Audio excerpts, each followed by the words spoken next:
கேரக்டரோட நீங்க பொருந்துருவீங்க. அதுதான் மெயின். நான் வந்து வேட்டையன் படத்துல நான் உங்களை கவனிச்சுட்டேன்.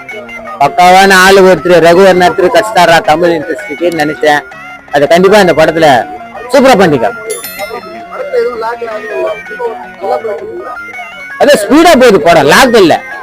ஸ்பீடா போகுதுனாவே வெறும் சண்டை கிண்டை இல்ல சேசிங் கீசிங்கு அதை கடத்தல் எப்படி கிரிமினலா பண்றதுன்னு பக்காவா பண்ணிக்கிறா போல. அதான் கடத்தல்ன்றது சாதாரண விஷயம், அது கிரிமினலா பண்றதுன்னு பெரிய விஷயம். ஏதாவது அந்த மாதிரி சூட் கசத்துல கொடுக்குறது அதை கடத்தல. ஆனா அது பக்காவே நேர்த்தியா வந்து அந்த கடத்தல் பண்றதுன்னா அது கரெக்டா நீட்டா எடுத்துன்னு போயிட்டு ஸ்கிரீன் பிளே அதுதான் வந்து பக்காவா ஸ்கிரீன் பிளே வந்து பேசிக்குது. அது உண்மையில அர்ஜுன் அர்ஜுனா வந்து கண்டிப்பா வந்து ரொம்ப யோசி பண்ணிருக்கா போகுது.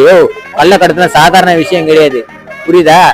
இத்தனை கோடி கொடுங்க, அது எப்படி பக்காவா பிளான் பண்ணி எடுத்துன்னு போறதுன்னு அது வந்து நேர்த்தியா ஸ்கிரீன் பிளே வந்து ரைட்டர்ஸ் நல்லா பண்ணிக்கிறா போல.